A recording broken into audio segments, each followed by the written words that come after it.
CA inter September results will be very tough this year. अरे भैया क्या बात कर रहे हो, ये मैं आपको ये साबित कर दूंगा अगर आप वीडियो में एंड तक बने रहते हैं। तो वीडियो का लाइक टारगेट रखेंगे 500 लाइक्स का, होप आप मुझे ये अचीव करवा देंगे।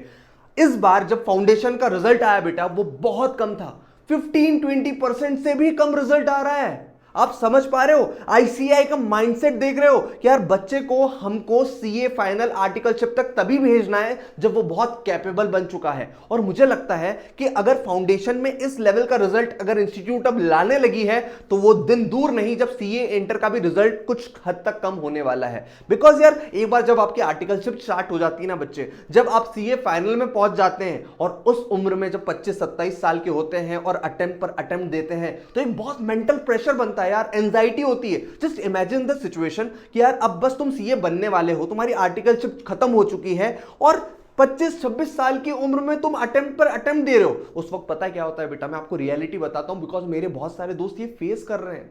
आप कोई पार्ट टाइम जॉब ढूंढ लेते हो, इधर उधर कहीं पर थोड़ा बहुत अर्न करते हो, लेकिन बैक ऑफ द माइंड यही चलता है सुबह शाम पढ़ना है, वाली फास्ट ट्रैक क्लास लेना है, ये रिवीजन करना है, वो मॉक टेस्ट देना है। ये प्रॉब्लम फेस ना करे, इसीलिए आईसीएआई ने अब स्टेप लिया है कि सीए फाउंडेशन और हो सकता है अब सीए इंटर का रिजल्ट थोड़ा सा रोके, ताकि जो बच्चा बहुत ज्यादा परफेक्ट हो चुका है, जिसको आंसर राइटिंग बहुत अच्छे से आती है, जो डिफिकल्ट लेवल को भी अच्छे से क्रॉस कर सकता है, उसी को आर्टिकलशिप और उसी को सीए फाइनल देने का मौका दे। इसीलिए बहुत जरूरी हो जाता है बेटा कि अगर तू प्रोकास्टिनेट कर रहा है, टाइम वेस्ट कर रहा है और इस टाइम को अच्छे से यूटिलाइज नहीं कर रहा है तो तेरा रिजल्ट नेगेटिव आए। मैं तेरे को डरा नहीं रहा हूं, लेकिन मैं तेरे को सतर्क कर रहा हूं कि अगर तेरी प्रैक्टिस में अभी कुछ कमी है, तू सोच रहा है कि लॉ हो जाएगा, ऑडिट हो जाएगा, मैं 300 में से 150-160 इस तरीके से ले आऊंगा और बस कहीं ना कहीं कैलकुलेशन और अपने परम्यूटेशन कॉम्बिनेशन में उलझ चुका है, तो तू बहुत बड़ा ब्लंडर कर रहा है, बहुत बड़ी मिस्टेक कर रहा है। बिकॉज आईसीएआई ने अब ठान लिया है कि हमको नीट प्रीलिम्स और जो जेई मेंस वाले एग्जाम्स होते हैं उसको कॉपी पेस्ट करके डिफिकल्ट एंट्रेंस और मिडिल वे में लेकर जाना है, ताकि आर्टिकलशिप फाइनल लेवल पर बच्चा ज्यादा ना फंसे। तो अब तू सोच और कमेंट सेक्शन में मुझे बता कि तेरा लेवल क्या है। पर भैया सॉल्यूशन क्या है, अभी हमको क्या करना चाहिए, अब मैं वो बताता हूं। बेटा अब मेरी बात ध्यान से सुनना।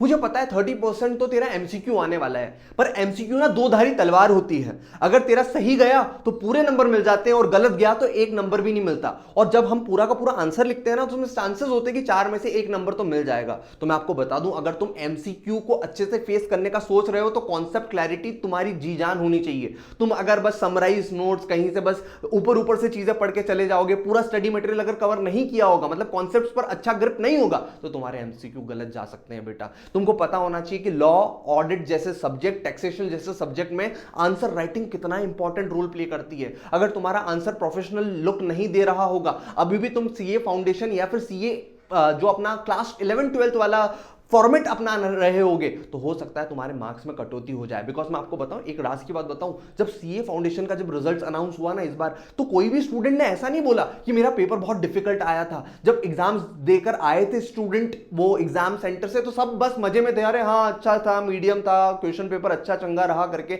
लेकिन जब रिजल्ट आए तो आईसीएआई के किसी 400 में से 300 प्लस भी स्टूडेंट्स को जाना बहुत मुश्किल हो रहा था। तो मैं आपको बता दूं, तुम्हारे भी जब रिजल्ट्स आ रहे होंगे, तुमको ऐसा लगेगा कि पेपर तो ठीक था, मीडियम था, अच्छा था, पेपर क्वेश्चंस बन भी गए। बट आईसीएआई के जो एग्जामिनर्स हैं, जो क्वेश्चन पेपर आपका चेक करने वाले हैं, इस बार आपका टीडीएस काट के आपका पेपर चेकिंग करने वाले हैं। तो बहुत इंपॉर्टेंट है कि आप इसमें जीएसटी ऐड कर दें, जीएसटी का परसेंटेज ऐड कर दें और अपनी मेहनत 2 गुनी, 3 गुनी, 5 गुनी कर दें। और मैं आपको बता दूं, अगर तुम कहीं पर बस पेपर लिख के नहीं जा रहे हो, अगर तुम्हारे पास भैया दीदी नहीं है सीए वाला पेपर चेक करने वाले, तो अभी आ जाओ, डिस्क्रिप्शन बॉक्स में लिंक होगा, फटाफट उसको चेकआउट कर लो। यहां पर हम 100% रिफंड पॉलिसी के साथ आपको टेस्ट पेपर लिखने में मदद करते हैं। मतलब क्या, जब आप आते हो हर हफ्ते हम आपका एक मेंटरशिप कॉल लेते हैं, हम आपको समझाते कहां कहां आपकी गलती हो सकती है। चार्टर्ड अकाउंटेंट खुद आपको बताता है कि यार यहां पर तू अपवर्क कर सकता है, यहां पर तू और ज्यादा एनहांस कर सकता है अपनी आंसर राइटिंग टिप्स को, और यहां पर ऐसा लिख सकता है। तो आपने मेंटरशिप कॉल अटेंड किए, टेस्ट सारे लिखे और फिर भी तू फेल हो जाता है सीए इंटर के एग्जाम में, will be giving your money back to you.